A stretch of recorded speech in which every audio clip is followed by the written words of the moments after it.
Electricidad, magnetismo, electromagnetismo. ¿Pero esto qué es? Hoy, en solo 6 puntos básicos, te explicaré qué es esto del electromagnetismo y así lo podrás entender fácilmente.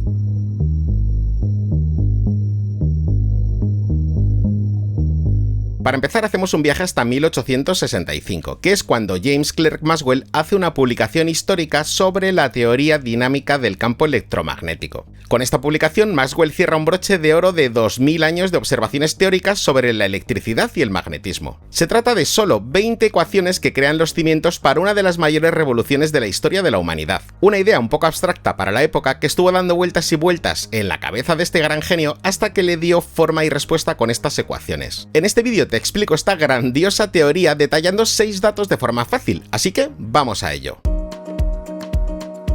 1. ¿Qué produce la electricidad? La electricidad produce electricidad. Y tú dirás, vale Doc, te has lucido. Seguramente en algún momento has sentido una pequeña descarga eléctrica. Ya sabes, de esas que te ponen los pelos de punta. Realmente esta sensación no es muy agradable, pero sí es muy familiar. Prácticamente a todos nos ha pasado alguna vez en la vida. Bueno, o más de una. Desde la antigüedad se conocen fenómenos eléctricos y es que esta electricidad está en la naturaleza. Podemos verla y sentirla en las tormentas eléctricas, también se manifiestan en algunos animales. Oye, esto es un buen tema para otro vídeo, ¿no? Fue en la antigua Grecia cuando observaron que una piedra de ámbar al frotarla en diferentes tejidos como pieles atraía pequeños objetos, pequeñas partículas, así, sin más, sin contacto, ni nada, como si fuese magia. Bueno, en griego la palabra ámbar significa electro, así es como hemos llegado al origen de la palabra electricidad. Ya que estamos en la antigua Grecia, te cuento que fue aquí donde por primera vez un filósofo se dio cuenta de este fenómeno y quiso buscarle una explicación. ¿Sabes de quién te estoy hablando? Tales de Mileto, pero realmente la explicación moderna llegó casi 2000 años después de estas primeras observaciones. Y ese momento fue cuando JJ Thomson descubrió una partícula muy pequeña que conocemos hoy como electrón. Esta partícula es muy ligera y con gran movilidad y existe dentro de los átomos. Y como el electrón responde a los efectos eléctricos, decimos que está cargada eléctricamente. Hoy en día entendemos la electricidad como un movimiento de electrones en un conductor. Esta frase tan simple es la base de la electrónica moderna, la computación y de la electricidad. Como los electrones están en todas partes, entonces es muy fácil generar fenómenos eléctricos. Por ejemplo, toma un peine y frótalo. Verás que es capaz de atraer pequeños trozos de papel. ¿Magia? No, electricidad. Electricidad en acción, electricidad en movimiento. Con lo cual podemos concluir que la electricidad son partículas cargadas en movimiento. 2. ¿Qué hay del magnetismo? Este también es un fenómeno muy común y muy normal que todos hemos experimentado alguna vez en la vida. Pero para hablar de él debemos regresar de nuevo a la antigua Grecia. Sí, otra vez a Grecia y otra vez a Tales de Mileto. Este filósofo observa ciertas fuerzas entre algunas piedras muy comunes en la región de Magnesia. De ahí viene la palabra magnetismo. La explicación actual o moderna de esto del magnetismo natural también entra dentro de la materia en los electrones. Imaginemos a los electrones como pequeños imanes en materiales normales como la madera. Estos electrones tienen su imán muy pequeñito, desorientado, de forma que el efecto total de todos los imanes es nulo. Algo muy diferente a lo que podemos ver en esas piedras especiales, los imanes. En los imanes magnéticos, los pequeños imanes de los electrones están ordenados y lo están según una orientación que genera un efecto global no nulo, es decir, sus efectos se suman entre sí. De esta forma se genera un gran imán mucho más potente, caracterizado, como ya sabes, por el polo norte y el polo sur. Los imanes de hoy en día podemos encontrarlos por todas partes y son una pieza fundamental del desarrollo moderno. Así podemos concluir que el magnetismo lo producen pequeños imanes en las partículas. 3. ¿Hay conexión entre la electricidad y el magnetismo? Aunque la electricidad y el magnetismo son mucho más que estos dos fenómenos separados. La primera indicación de que eran fenómenos realmente conectados la realizó Hans Christian Forest, un físico danés del siglo XIX. Y como sucede muchas veces en ciencias, esta importante observación ocurre de forma casual. Durante una demostración en clases, al conectar la corriente en un circuito, observó que la aguja de la brújula cercana se desviaba. Tras numerosas pruebas y experimentos, llegó esencialmente a la conclusión correcta. El movimiento de cargas, lo que llamamos corriente eléctrica, genera un fenómeno magnético alrededor del cable. Esto da lugar a un nuevo tipo de imanes, los electroimanes. Si se hace pasar una corriente eléctrica por un cable circular, lo que llamamos una espira, se crea un campo magnético como el de un imán con un polo norte y un polo sur. Este mecanismo es fundamental en la sociedad moderna, dando lugar a los motores eléctricos, por ejemplo. Y presta atención a lo que voy a decir, es la transformación de la electricidad en movimiento. Por todo ello concluimos, la electricidad crea magnetismo. 4. y la electricidad con el magnetismo. Un joven científico francés, André-Marie Ampère, decidió experimentar por cuenta propia y llega a lo que hoy se conoce como la ley de Ampère. ¿Te suena? Tiene que ver con las fuerzas de dos cables que conducen corrientes. Por otro lado, Michael Faraday, un joven inglés sin ninguna formación científica, oye estos nuevos desarrollos y decide probar. Con todas estas observaciones, él se siente intrigado y se plantea: si una corriente eléctrica es capaz de producir magnetismo, ¿será entonces capaz el magnetismo también de crear una corriente eléctrica? Una pregunta bastante lógica, ¿no crees? Pues finalmente consiguió obtener la respuesta, pero no sin antes romperse la cabeza, y es que esta intuición venía con un pequeño detalle. Resulta que él pudo observar que no es la presencia del imán en el conductor lo que consigue generar una corriente, sino que es el movimiento lo que hace posible que se genere corriente. Es decir, es la variación del magnetismo lo que crea la electricidad. Un desarrollo simple pero maravilloso que hace posible que llegue la electricidad cada día a nuestras casas. Y fíjate, en cualquier lugar donde encuentres un generador de corriente, por ejemplo, en una presa, en un molino, en una central nuclear, podrás encontrar detrás un gran imán girando y girando dentro de un circuito, tal y como lo describió Michael Faraday. Con esto hemos cerrado el círculo. El movimiento genera electricidad, la transmitimos como corriente por un cable y se convierte en movimiento de nuevo. En resumen, el mundo entero está totalmente transformado gracias a dos grandes genios y sus ideas. Así que podemos concluir que el magnetismo crea electricidad.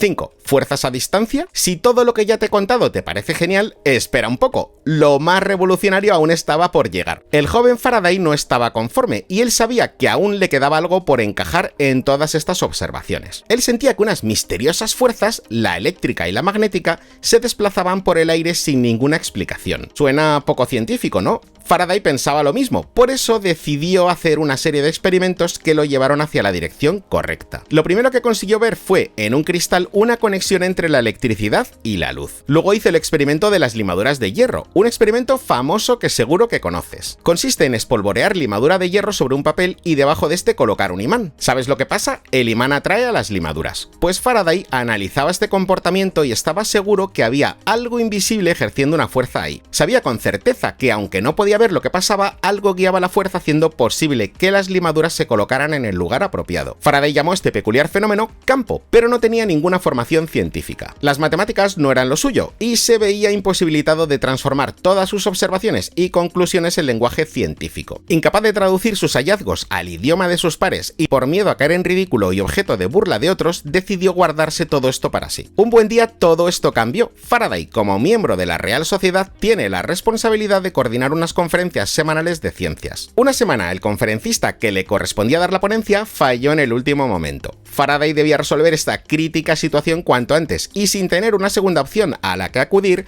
Faraday decide hacerse cargo él mismo. Es en este momento y bajo esta premiante situación cuando asume la conferencia y por primera vez de forma pública se habla de esas líneas de fuerza invisible. El campo es uno de los conceptos más poderosos de la historia de la ciencia. Un objeto altera las propiedades de su entorno cuando otro cuerpo se acerca a este. Es el propio espacio el que ejerce la acción sobre el cuerpo. Es una forma de transmitir una fuerza por el espacio, sin trucos ni magia. Una forma que usaría el mismo Einstein en su teoría de la relatividad general. Para Einstein, el concepto de campo era una de las ideas más importantes de las ciencias. Tan importante es que hoy en día todas las teorías de fuerzas e interacciones están basadas en este concepto de campo. Y quiero que te fijes en un detalle. Fue desarrollado por alguien que no tenía conocimientos científicos. Por lo tanto, concluimos que la fuerza eléctrica y la magnética se transmiten por medio de campos.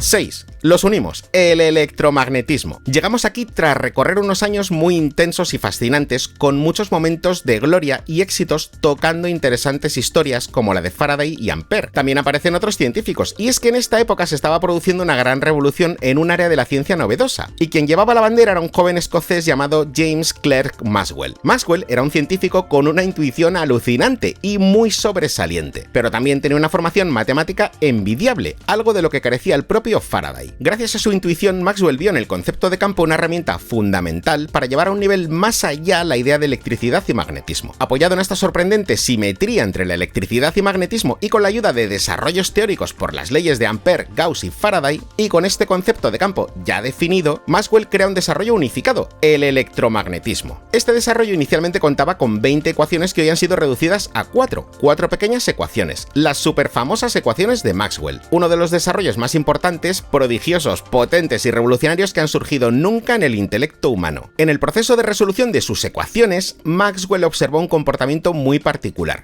y es que la solución de sus ecuaciones era una onda. Esta onda era de electricidad y magnetismo. Una onda electromagnética. Vio que la onda se autosustenta en el espacio y que la velocidad a la que se desplaza es exactamente la velocidad de la luz. Vaya coincidencia. Con esto Maxwell ha llegado a su momento eureka. Imaginemos por un momento su cara de sorpresa y alegría cuando todas las piezas empiezan a encajar. Al final de su artículo publicado lo declara así: esta velocidad es tan próxima a la de la luz que tenemos razones suficientemente fuertes para concluir que la misma es una perturbación electromagnética y se propaga en forma de onda por el medio del campo electromagnético de acuerdo a las leyes del electromagnetismo. Al principio su desarrollo fue plenamente ignorado, pero gracias al duro trabajo de los maxwellianos se ha conseguido un desarrollo fundamental que hoy es la base de las comunicaciones modernas. Este desarrollo completa una nueva área de la física, el electromagnetismo, tan presente en nuestro día a día cuando hablas por el móvil, ves la tele, escuchas la radio, usas el wifi o ves mis vídeos. Todo se trata de electromagnetismo. Las ondas electromagnéticas las tenemos por todos los lados. Por lo tanto, podemos decir, sin lugar a discusión, que Maxwell consiguió uno de los logros más grandes e importantes de la historia: la fusión de la electricidad y el magnetismo. Entonces, electricidad y magnetismo son lo mismo que el fenómeno electromagnético.